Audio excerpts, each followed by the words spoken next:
প্রায় 1.5 কেজির মতো করলা নিয়ে আসছিল। করলাগুলো এত নষ্ট, দেখে কতটুকু একদম কেটে বের হয়েছে। তো কয়েকদিন ধরেই চিল্লাপাল্লা করতেছিল যে ওগুলো ঠিক করার জন্য। আসলে এই শীতের মানে শীত বলতেছে, এই গরমের সময় মানে বর্ষার সময় যে করলাগুলো একদম সবগুলোর মধ্যেই পোকা থাকে, খুবই বিরক্ত লাগে। সে কারণে তো যাই হোক, এদিকে ফ্রিজে কিন্তু বাজার তেমন নাই, এবং রান্নাও উঠাইতে হবে। রান্না উঠাইতেছি, রাইস কুকারটা আমার নষ্ট হয়ে গেছে, ঠিক করা হয় নাই। তো পাতিলেই ভাত উঠাই দিলাম, গ্যাসে রান্না করতেছি। তো ভাত রান্না হয়ে গেছে, এখন রান্না করব। পাশে কিন্তু আবার হচ্ছে একটু মুগের ডালও সিদ্ধ দিয়েছি।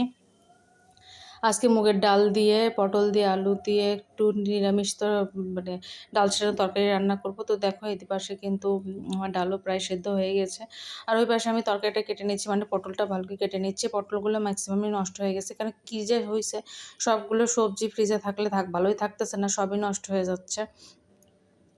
আর একসঙ্গে অনেকগুলো সবজি নিয়ে আসে, সে কারণে কাটতেও খুবই কষ্ট হয়ে যায়। দেখো আলুগুলো ওখানে রেখেছিলাম, আর দেখো আমার এই পাশে কিন্তু ডাল সেটানো তরকারি, ডাল দিয়ে তরকারি কিন্তু হয়ে গিয়েছে। এটা আমার কিন্তু খেতে বেশ ভালো লাগে। লাস্টে একটু ঘি মানে আর জিরা গুঁড়ো দিয়ে নামিয়ে রাখলে ফেললে কিন্তু হয়ে যায়। তো যাই হোক, আমার কিন্তু রান্নাবাড়ি শেষ, এখন মা মেয়ে খেয়ে নেবে। এদিকে আলু ভাজি করেছি আর ডাল দিয়ে সবজি রান্না করেছি। তো আর তোমার দাদা এখন নাই, গেছে হচ্ছে আত্রাইতে, আর এই কারণে আমরা মা মেয়ে খেয়ে নিচ্ছি।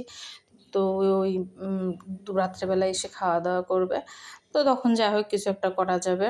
তো দেখো এখন আমরা খাওয়াটা করে নিই। আর আলু ভাজিটা মেয়ের হচ্ছে অনেক পছন্দের খাবার। শসা থাকলে ভালো হতো, লেবুটাও কেটে নিয়েছি। আর গরম গরম খেতে অবশ্য ভালো লাগে। আর ডাল যে কোনো নিরামিষ আইটেম বলো আর আমিষ বলো, গরম খেতেই কিন্তু বেশি ভালো লাগে। তো এখন মা মেয়ে দুজন আগে খেয়ে নিই, তারপরে আর কি অন্য কথা। খাওয়া দাওয়ার পর এখন আবার যেতে হবে ওকে নিয়ে প্রাইভেটও আছে আজকে। আর গরমও পড়ছে, প্রচণ্ড গরম। সকাল মানে রান্নাঘরে গেছি তো মনে হচ্ছে আমি স্নান করে নিয়েছি, এরকম একটা অবস্থা। প্রচণ্ড গরম, একে তো রান্নাঘরের মধ্যে কোনো বাতাস ঢোকে না, সব দিক দিয়েই বিরক্তকর একটা ব্যাপার রান্না করার। আর আগে একটা সময় ছিল যে রাইস কুকারটা ভালো থাকলে ওখানে ভাত উঠাই দিয়ে আমি এইদিকে আলাদা কাজ করতে পারতাম, ওখানেই রান্না করা কখন আর পড়ে যাচ্ছে, গ্যাসের সমস্যা হচ্ছে, এইসব ঝামেলা থাকেই। তো যাই হোক, এদিকে আমার ভাত বের করে নিচ্ছি। আলু ভাজিটা আজকে খুব সুন্দর হয় নাই, কারণ আলু ভাজি উঠায় দিয়ে আমি এদিকে অন্য কাজ করতেছিলাম, মেয়েকে বলতেছিলাম দেখানোর জন্য। আর আজকে অনেক মোটা মোটা করেও ভাজছি, এই এত মোটা করে আলু ভাজি আমার মেয়ে তেমন একটা পছন্দ করে না। ও একটু চিকন চিকন মানে ঝুড়ি ঝুড়ি করে যে আলু ভাজিগুলো, সেটা ডাল দিয়ে খেতে খুব বেশি পছন্দ করে, সেটা অবশ্য সবারই ভালো লাগে। তো যাই হোক, আমাদের কিন্তু মা মেয়ে দুজনে খাওয়া দাওয়া শেষ করে এখন আমরা বের হয়ে গেলাম।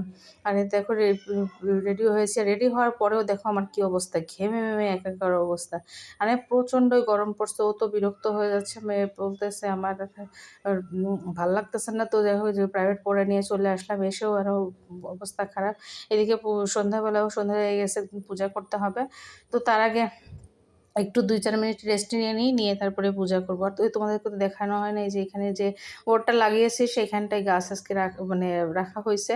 এখানে আরও 2-1টা গাছ রাখতে হবে ওই পাশে। তো দেখো এখানে ওই যে গাছটা রাখলাম, মানে সব জায়গাতেই একটু একটু করে রাখতেছি।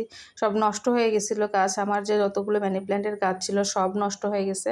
আর তো যাই হোক, তারপর সন্ধ্যাবেলা, শুভ সন্ধ্যা বন্ধুরা, সন্ধ্যাবেলা তোমাদের দাদা আসলো, পূজাও কমপ্লিট হয়ে গেছে। তারপরে ও হালকা পাতলা কিছু নাস্তা করলো, করে এখন যেতে হবে আমাদের একটু বাজারে। ওই যে বললাম, বাসায় সব সবজি অনেক ছিল, কিন্তু সব নষ্ট হয়ে গেছে, সব পচে গেছে। তো আজকে আর সবজি বাজার নাই, তো দুজনে মিলে বের হচ্ছে আর কি। সন্ধ্যাবেলা একটু এটা মানে ঘোরাও হবে, একটু সবজি বাজারও করা হবে। কিন্তু ঘুরতে গিয়ে আর যেতে পারলাম না, কারণ যাওয়ার পর বৃষ্টি শুরু হয়ে গেলো, মানে বের হয় বৃষ্টি শুরু হয়ে গেলো। যেহেতু কাঁচা বাজারটা জরুরি ছিল, সে কারণে কাঁচা বাজারটাই আগে নিলাম, সব রকমের সবজি একটু একটু করে নিলাম। আর জিনিসপত্রের যে এত দাম বাড়ছে যে কি আর করার আছে। তো যাই হোক, খেতে তো হবে, সবগুলো জিনিসই একটু একটু করে নিচ্ছি। কিন্তু শশা নেওয়ার কথা ছিল, মেয়ে শশা খেতে চেয়েছিল, মানে শশা খাওয়াটা খুবই প্রয়োজন, আর শশা ছাড়া ভালোও লাগে না। কিন্তু শশার এত দাম, সেটা নিতে পারলাম না। দোকানদারও বললো যে কয়েকদিন পরেই নেন, কারণ বৃষ্টির কারণে সবজির জিনিসপত্রের দাম বেড়ে গেছে। তো যাই হোক, আমরা আর অন্য কিছু না, কোথাও না গিয়ে বাজার করে সরাসরি চলে আসলাম বাড়িতে। এই যে দেখো বাজারটা এখানে রাখলাম, তারপরে যে সে চেঞ্জ করে নিলাম আর কি।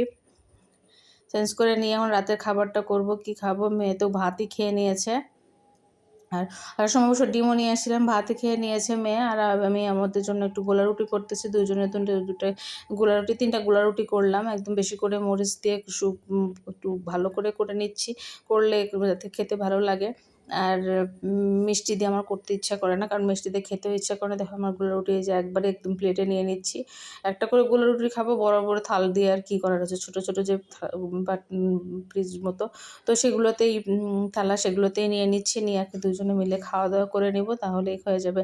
এদিকে বাজারটাও কিন্তু উঠানো হয়নি, সে বাজারটাও উঠাতে হবে, মানে ঢালতে হবে। তো দেখো এই যে বাজারগুলো ঢেলে নিলাম। এদিকে কচুরলতি নিয়েছি, কী কিনেছি সেটা তোমার দেখা যাচ্ছে। মিষ্টি একটু কুমড়া নিয়েছি, পটল নিয়েছি, পেঁপে নিয়েছি 2টা, তারপরে কচুরলতি, কাঁকরোল, আর তোমাদের দাদার প্রিয় ফল হচ্ছে, মানে সবজি হচ্ছে কচুর নিয়েছি, আর কয়েকটা লেবুও নিয়েছি। তো এই তো ছিল আজকের বাজার। শুধুমাত্র ফ্রিজে কয়েকটা কাঁচা কলাই পড়েছিল, ও সেগুলোই অবশ্য কাঁচা কলার কোপ্তা করব ভাবতেছি। এখন ফ্রিজে সবগুলো সুন্দর করে গুছিয়ে নিয়ে মানে প্যাকেট করে রেখে দিয়েছি। আর এই যে কচুগুলো কিন্তু এখানেই আলুর মধ্যে ঢেলে রেখেছি, এটা পরে করবো, আর প্যাক ট্যাক সব গুছিয়ে নিই। তো এই তো ছিল বন্ধুরা সারাদিনের ভিডিওটা। মাথা প্রচণ্ড ব্যথা করতেছে, খাওয়া দাওয়া শেষ, আর মুখের তিলগুলোর যে কী দশা, মুখটার যে দিন দিন কী অবস্থা হচ্ছে, আর এদিকে চোখ টোক বসে যাচ্ছে, ভালো লাগতেছে না, মাথা ব্যথাও করতেছে। যাই হোক এখন শুয়ে পড়বো। এই তো ছিল ভিডিওটা ভালো লাগলে অবশ্যই লাইক কমেন্ট করে দিও, আর সাবস্ক্রাইব করতে ভুলো না। তো পরবর্তী ভিডিও দেখার আমন্ত্রণ জানিয়ে ভিডিওটা এখানেই শেষ করতেছি আমি। এখন আমি ওই কিছু কথাবার্তা বললাম, তারপরে যে শুয়ে পড়বো। সবাই সুস্থ থাকো।